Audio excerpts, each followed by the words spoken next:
Hello now. I am occasional talking head for smallcaps.com.au. James Whelan here, coming at you. I know that sounds a little bit revolutionary, but here we go. We've got a great company for you today. We are joined by Craig Lindsay, recently appointed CEO of US operations at Resolution Minerals, which is the ASX code RML. Craig brings over 3 decades of experience in M&A, capital markets, and resource project development, with a strong track record of taking exploration assets in the United States from discovery through to production and sale. That's the key part. His past successes include leading the Kilgore project, the gold project in Idaho, and founding Maiden Uranium Corp, both of which were acquired by major resource companies. He joins Resolution at a pivotal time, with the company about to commence its maiden drilling program at the Horse Heaven project in Idaho. Great name. A high potential antimony gold silver tungsten asset located next to Perpetua Resources advanced, I've got to get this right first time, Stibnite mine. He's focused on driving US exploration activities, building relationships with government and defense stakeholders, and positioning Horse Heaven to help meet the growing US demand for critical minerals while advancing its gold potential. Resolution Minerals is advancing the Horse Heaven project in Idaho, a high potential antimony gold, silver, and tungsten asset strategically located next to Perpetua Resources. Craig, Resolution Minerals, how's it going over there?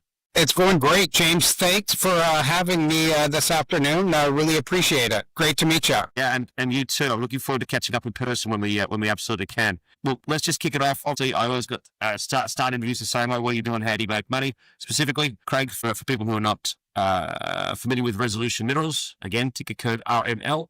Romeo and Mike Lima, could you please start by giving us a quick overview of the company and its current project portfolio, both in the US and elsewhere? Sure. Well, Resolution has recently started to pick up some projects in the gold and antimony space in Australia. They picked up some projects in Queensland and New South Wales, and more recently a project presented itself to them, which is the Horse Heaven project in Idaho. It's very similar to what they've got in Australia. The difference is this is a past producing project. We produced antimony out of Horse Heaven. We produced tungsten out of Horse Heaven, and it's right next to what's going to become the largest producer of antimony in the United States, that being the Stibnite mine. Well, I'm going to ask the obvious question, especially with regards to antimony, but we have to ask why. Why have you chosen these commodities, and why is it critical to be in that space? Well, I think number one, this Horse Heaven is a big gold story, and gold is running. It's extremely strong. We've got a historic resource on the property of just under 300,000 ounces, and we've got significant room to run and grow that project dramatically from a gold perspective. So gold is a very hot commodity right now. Lots of interest globally, and in particular in North America. But just as importantly, we've got this critical metal story, antimony and tungsten. I think your listeners will know what's been going on with these antimony in particular. The large majority of it, the market's controlled by China. China's cut off supply to the United States. The U.S. government, led by Donald Trump, has a big focus on to develop domestic supplies of these critical metals, in particularly things like antimony that are a big part of the whole defense industry. The price of antimony, the price of tungsten have been really at all-time highs. So just lots of interest in what we're doing in this space right now. Now specifically, let's sort of see if we can stretch that out, because it really is important, the geopolitical situation with regards to specific, very in small supply metals and minerals, and it's the significance of Horse Heaven. I love that name too, just quietly. It's if the project in Idaho. Now, how does it fit? How important is it to the US national security goals, and how is Idaho different to other states in the USA with regards to getting this thing out of the ground? Well, things like antimony are absolutely critical to the United States defense industry and national security. There's just this big push on to develop domestic sources of these things instead of trying to rely external sources, which have proven unreliable. And we see that from countries that have generally been somewhat unfriendly to the United States. So the U.S. government, again, it's absolutely critical for them to identify and grow critical metals sources of supply domestically. And you've seen that with this big, beautiful bill that the Trump government has put in place. Part of that bill, which has been approved about a month ago, is $5 billion of investment into developing the critical metals supply chain.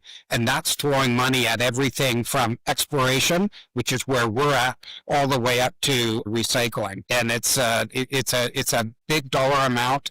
They doubled the amount that they were going to throw at this. And we are going to be the beneficiary of that kind of government support. When I say we, I'm talking about the critical metals industry in the United States. And then you ask the question, Idaho itself. Idaho, that's right. Yeah. So Idaho, long history of mining in the state. I've spent a bunch of my career in the state. Very well known up in the northwestern portion of the state. We call it the Silver Valley. It's high-grade underground silver mines. In the southeastern portion of the state, you've got very large open-pit phosphate mines, large open-pit molybdenum mine in the state, and there's a growing number of companies that are developing gold projects. So from a Fraser Institute point of view, it's the number 7th ranked state in the United States. We're a Republican state, so very pro-business and very mining friendly. And the governor of the state of Idaho, Brad Little, has just put in an act where he's called it the SPEED Act. And what he is trying to do is accelerate the permitting of large projects in the state. And what he wants to do is get the federal government, federal permitting authorities talking to state and talking to local all at the same time. So rather than doing it one after the other, working in unison to speed up permitting of these types of projects. And so it's a great state to be working in. The town of Yellow Pine, which is about 3 miles away from where our project is, have been wonderfully supportive of what we are doing. They're supplying water for our drilling program. They're providing housing for our drill crews. It's a town that was built on mining. So you've got a lot of local support for what we're doing. It's not just at the state level. Thanks very much for that. So Horse Heaven, with its relevance to Perpetua, why didn't Perpetua buy it? This is a tricky question. I hope you're okay. Why didn't Perpetua buy it rather than RML? And will there still be a market for domestic antimony production once their mine is operating? That's actually a fantastic question. You're not the first one to ask the question, James. And the reality is, the Stibnite project they've got a very large exploration footprint. They've been very focused on permitting over the last 10 years. They've done no exploration on their project. They've got lots of room to expand.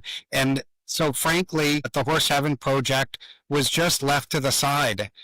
They really were focused on permitting their own mine, which they have now done successfully. So the Stibnite mine is fully permitted, and it is going through a financing phase right now. It will be the next gold in the United States, and it's going to produce about 35% in the United States antimony requirements. And now that they are permitted, you are going to see, I suspect you'll see more news coming out from Stibnite of exploration at their own project. So we're kind of right place and right time. We're going to benefit significantly from the infrastructure that is being invested into the Stibnite project. We've got a high voltage power line that's being built that's going to run right across our project. They are building a new access road into the Stibnite mine, which is running right along the southern portion of our project. So it's going to significantly, both of those things are going to enhance the infrastructure at our project. And I think just as importantly,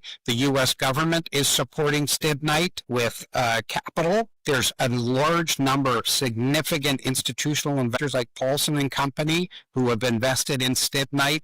There's a lot of eyeballs on Stibnite, and that's going to result in a lot of eyeballs on what we're doing. So if we could break it down to some results we've had, the project, it's got multiple high-grade targets like Golden Gate and Antimony Ridge. What do the historic results tell you about the scale of that opportunity, the type of target, what's the plan? Now we're actually going to start talking about plan for drilling. What's the plan for drilling and resource definition over the next 12 to 18 months? So we're drilling right now. We're starting to drill at something called the Golden Gate target. There's a 280,000 ounce historic gold resource of about 1 gram per ton at Golden Gate. The potential there, I see it being 2 to 3 million ounces. It's 3 kilometers long in strike length of the Golden Gate target, half kilometer wide, and it's open at depth. The holes that have ever been drilled at Golden Gate have been 500 feet, so about 150 meters. We're going to be drilling 300-meter holes with this current drill program. And the other thing that's important, they've never assayed for antimony and tungsten in the historic drilling campaigns that have been completed in the mid-90s and early 90s at Golden Gate. So that story alone has tungsten, it's got antimony, and it's got a significant gold endowment, and it's a big story. And that Golden Gate target is a very, very small fraction of the total land package that we have with ours. Well, that makes a lot of sense. It actually answers my next question as well that I had for you about the confidence of antimony and also that it hadn't been drilled for tungsten before. So that's very helpful. Thank you. Now let's actually talk about, obviously, if you're in the exploratory phase, now we need to start talking about turning a dollar. I hate to be that guy. Now, Craig, you've highlighted gold as a fast return commodity within the project. How significant is the gold opportunity and how might it help contribute to early cash flow? Great question. So this is a big gold story, and a gold with 3,500 US and up, and nothing but potential for that to grow. There is the potential for near-term cash flow from the gold. But just to be clear, I don't want to get ahead of myself here. We are in an exploration phase. We got a lot of work to do to develop a significant gold endowment that will allow us a sufficient size to go into production. We haven't yet identified resources of antimony and tungsten. We've got past production. We've got a geology that's exactly the same as what they have at the Stibnite mine. It's an intrusion-related gold system, edge of a very significant intrusion that's come up from the Idaho batholith and has driven the mineralization. I want to answer your question a little bit differently, and I really believe that the Horse Heaven project really can be called Stibnite 2.0. It's got that kind of geologic potential. Oh, I don't mind that at all. That's a nice little bit of marketing there, I think, Craig. Very good. Speaking of some marketing, Resolution recently received a non-binding indicative offer from NASDAQ-listed Snow Lake Resources for Horse Heaven. How did that come about? Now, with your history of being able to shift companies on and gain acquisition, how did that come about? The status of discussions and what potential outcomes investors should be aware of? That came about. Snow Lake, I think, had been looking at the Horse Heaven project when Resolution was looking to acquire it. Snow Lake may have been an interested party in the transaction. They were not successful. We were. After we announced the acquisition, they publicly announced that they had acquired a 5% interest in the project. And subsequent to that, they've put this unsolicited offer on the table. We are just going through the process of reviewing and analyzing that offer. I think what's relevant is the quantum of the offer is in excess of where we're trading at from a market cap perspective. To me, it just validates what Resolution is doing out at Horse Heaven with that project. Where that offer lands, it's going through a process right now. Okay, well, we'll follow that closely. So you've appointed Roth Capital Partners to advise on your North American strategy, including a potential NASDAQ listing. Very handy. Now, what role will Roth play, and what advantages would a NASDAQ listing bring for advancing US-based critical mineral projects? Well, that's a great question, and we do want to I want to take a step back and tell you that we are really, really happy with the support that we've gotten from Australian shareholders so far. They've demonstrated a big interest in what we're doing. We've seen some great liquidity. We've seen some valuation increase since we've announced this transaction. At the same time, the U.S. market dwarfs the Australian market just from active number one, and I mean that with no disrespect. That's fine. This is a U.S. project, and there's going to be a lot of U.S. domestic interest in what we're doing. There's going to be some government interest in what we're doing. So it is logical for us to seek a listing on NASDAQ and broaden our shareholder base. Hopefully get a revaluation in the company and continue to increase the liquidity of our trading. No, I can see that. And that is actually a very common trend for a lot of US-based assets to dual list or to have that secondary listing through into the US. It does make raising money a lot easier over in that particular part of the world. And it's the same stock, same company, same project. So it's no disrespect received at all on that one, Craig. It's a smart move. Well, we've brought on a couple of advisors to the company, Brett Lynch and Steve Bromnetz, who have quite a bit of experience with ASX-listed companies on NASDAQ and significant revaluations of those companies. So they are getting actively involved. They've got critical metals experience as well. So they're helping support this process that we're undergoing in the U.S. Now, staying in that same theme with advisors and lobbyists, how important, and we did mention the big, beautiful builders before as well, how important are those external, I don't want to say activists, external advisors to a company? It's more than just digging things out of the ground and telling people about it. At this particular time in the market, is it an important differentiator having these guys around to be able to work with government or work with, especially with various departments that are kicking around the places with how significant the critical minerals are to the US government's strategic alignment? How important is it having those guys around? You know what? I hate to, I'm being hackneyed using the word critical, but it is critical. They are lobbyists and they play a very important role introducing our story to the Idaho delegation. So those are the congressmen, so senators and House of Representatives who are from Idaho. So they're helping introduce us to those players. They're helping introduce us to local players within the Idaho mining community. Just as importantly, they're going to be helping us knock on doors with the Department of Defense and the Department of Energy and introduce our story to them. You want to get the support of the Idaho delegation when you're going and applying for some of this government money that's out there. And I don't know if successful with this work that we're doing in terms of seeking grant money to fund what we're doing. But the U.S. government has been supporting Stibnite. They do have a stated goal of developing these domestic supplies. They've got $5 billion to invest in these stories. So we do want to see if we can capitalize on some of the money that's out there. And Thorn Run Partners are a top 10 lobbyist group, very, very professional. And I think it's going to greatly benefit resolution in Washington, D.C., U.S. government. No, it's a smart move. Very good, Craig. So if we're going to stick with the short to medium term here, what are the key milestones investors should be looking out for the next 6 to 12 months with regards to exploration, but also the corporate side of things? Well, I think number one, we are starting a drill program right now. So it's going to be, initially, we're going to get 3,000 meters down. We've got one core drill out on the property right now. I hope to add a second, maybe this fall. Next summer is going to be a big summer starting early in June with a much larger drill program. So I think investors are going to see a steady flow of drill results upcoming. Number two, just from a development of the project perspective, we are going through and we'll be filing an updated plan of operation, which is basically an exploration permit, which is going to allow us to do a much larger exploration footprint at the project. Right now, we're only permitted to drill at this one target called Golden Gate. With a new plan of operation that will permit under something called an environmental assessment, it will allow us to do expanded drilling at Golden Gate. It will allow us to get into something called what we call Antimony Ridge, and Antimony Ridge is where it has produced antimony historically in the First World War, the Second World War, and into the Korean War. So that's a critical area we want to start drilling.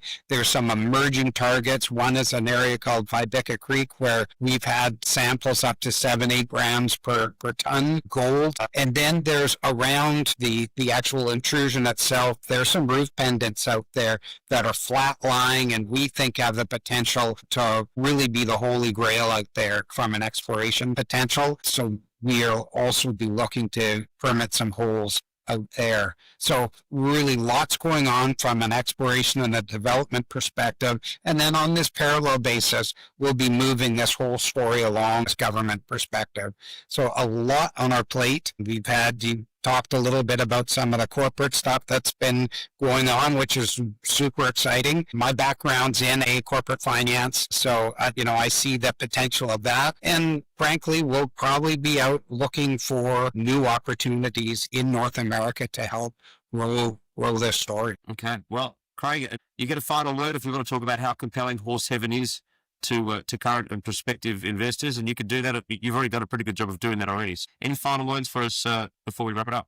No, I think if you want to get exposure to gold and critical metals, you want to be in the United States where there's a massive demand for it, and the government is strongly supportive of that. And that's what you've got. We're right next door to the Stibnite mine, which has 4.5 million ounces of gold and a large endowment of antimony. And we've got the exact same geology. We're just at an earlier stage than them from an exploration and development perspective. So if you've seen what they've done there, a $2 billion company, there's a lot of runway for resolution next couple of years. So it's going to be an exciting time for this company, and I think it's going to be a really exciting ride for investors. Well, I think that I can sum it up by saying the right place, right time, right location, right management, right alignment, right government, I suppose, at the wrong and the geopolitical circumstances. You'd rather it was something else, but it is what it is, and it's best to make hay while the sun shines on this one. So thank you very much for joining us, Resolution Minerals, Craig Lindsay. Thank you very much, James. Really appreciate your time. I look forward to catching up next time you're around, or next time over in the States. Fantastic.